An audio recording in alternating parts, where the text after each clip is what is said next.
और supreme court ने एक निजी टीवी चैनल सुदर्शन टीवी के कुछ एपिसोड्स को दिखाने पर रोक लगा दी है। इन एपिसोड्स में यूपीएससी सिविल सर्विसेज परीक्षा में कई मुस्लिम कैंडिडेट्स के आईएएस बनने को साजिश बताया गया था। बाद में विवाद होने पर कार्यक्रम के प्रसारण पर रोक लगाई गई और उसके खिलाफ एक याचिका दायर की गई, जिस पर सुप्रीम कोर्ट की बेंच में सुनवाई हुई। और आज सुप्रीम कोर्ट ने इस पर अभी जो फैसला दिया है वो ये कि इसके शो पर बाकी बचे 5 एपिसोड्स पर रोक लगा दी गई। हमारे साथ हमारे सहयोगी आशीष भार्गव हैं। आशीष, काफी लंबी सुनवाई हुई इस पर और कई तरह की टिप्पणियां सुनने में आई हैं। अंत में क्या इसका लबोलुआब है आज की पूरी सुनवाई का? जी देखिए, बहुत लंबी सुनवाई थी, करीब 2 घंटे से ज्यादा ये सुनवाई चली है और सुप्रीम कोर्ट में जस्टिस डीवाई चंद्रचूड़ और जस्टिस केएम जोसेफ ने सख्त इस पर चिंता भी जताई है कि किस तरीके से इलेक्ट्रॉनिक मीडिया में किस तरीके से ऐसी खबरें और कार्यक्रम प्रसारित हो रहे हैं जो किसी समुदाय विशेष को वो कलंकित करने के लिए हैं। यही सुप्रीम कोर्ट ने कहा भी और कहा है कि इस तरीके से समाज में एक तरीके के किसी समुदाय को कलंकित करने के लिए इस तरह के प्रोग्राम, इस तरह के कार्यक्रम को इजाजत नहीं दी जा सकती है।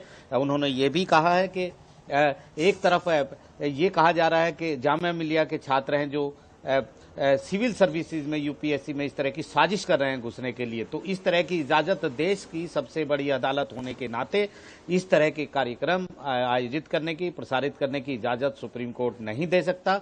देश का जो समाज है, हमारा विविधता में एकता का समाज है, इस समाज में सभी समुदाय एक साथ रहें, इस तरीके की व्यवस्था होनी चाहिए, ये सुप्रीम कोर्ट ने कहा है। और कहा है कि वो देश की सबसे बड़ी अदालत होने के नाते किसी को भी ये अधिकार, किसी को भी ये अख्तियार नहीं देगा कि वो किसी समुदाय के लिए इस तरीके की बेसलेस बातें करें और इस तरीके से उनको कलंकित करने की के प्रोग्राम प्रसारित करें।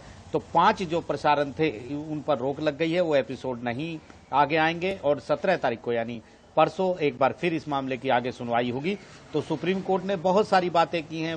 सुप्रीम कोर्ट ने यह भी एनबीए को खासतौर पर लताड़ लगाई जो और कहा कि आप अगर लेटर हेड से भी बाहर हैं, अगर आप तो आप हमें बताइए कि जब किसी आपराधिक मामले में समानांतर मीडिया ट्रायल चलता है, लगता है सुप्रीम कोर्ट ने जो हाल ही में जो सुशांत सिंह राजपूत मामले में चल रहा है उस पर यह संज्ञान लिया। हालांकि वो टिप्पणी उनके उस बात के लिए नहीं कहा है, ये नहीं बताया है कि किस बात के लिए कह रहे हैं, लेकिन उन्होंने यही कहा कि अगर मीडिया समानांतर ट्रायल चलाता है तो क्या किसी की प्रतिष्ठा को धूमिल करता है तो क्या कोई एक्शन उसको ले सकता है या उसने लिया है आज तक। तो बड़ी टिप्पणी एनबीए पे भी की है और बड़े सवाल उठाए हैं और कहा है कि स्क्रूटनी होनी चाहिए, स्टैंडर्ड तय होना चाहिए मीडिया के लिए, ताकि एक समाज में वो किसी तरह की नफरत ना फैलाए। हेट स्पीच की बात है, क्योंकि याचिकाकर्ता लगातार ये कह रहे हैं कि हेट स्पीच का माहौल बनाया गया है और मुस्लिम जो कम्युनिटी है, कम्युनिटी को पूरी तरह ये साबित करने की कोशिश की गई है कि वो।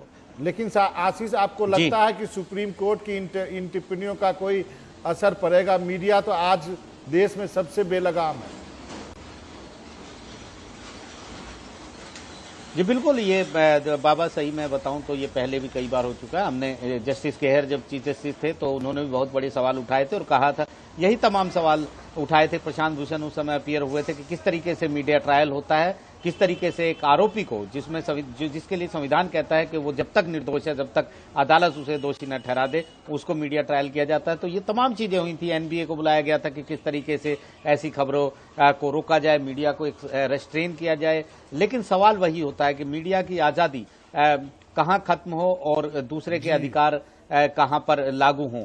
तो यहाँ पर एक बहुत बड़ी लक्ष्मण रेखा है जिसको अभी तक सुप्रीम कोर्ट ने पहले भी कहा है कि वो मीडिया पर रोक नहीं लगाएगा, लेकिन आज का जो कदम है उसमें सुप्रीम कोर्ट ने साफ किया है कि इस तरीके से किसी को भी आगे बढ़ने की इजाजत नहीं दी जा सकती। और ये भी कहा है कि हम एक 5 जाने माने लोगों का, नागरिकों का एक पैनल बनाना चाहते हैं जो कि इलेक्ट्रॉनिक मीडिया के लिए कुछ स्टैंडर्ड्स लेकर सामने आए। तो काफ़ी ज़्यादा, we do not want any politically divisive nature and we need members who are commendable in stature. तो इस तरह के डिस्टिंग्विश्ड लोगों की 5 का लोगों को बनाने की बात सुप्रीम कोर्ट ने कही है, एक पैनल जो इलेक्ट्रॉनिक मीडिया पर को लेकर स्टैंडर्ड बनाए, क्योंकि वास्तव में स्टैंडर्ड तो काफ़ी गिर चुका है।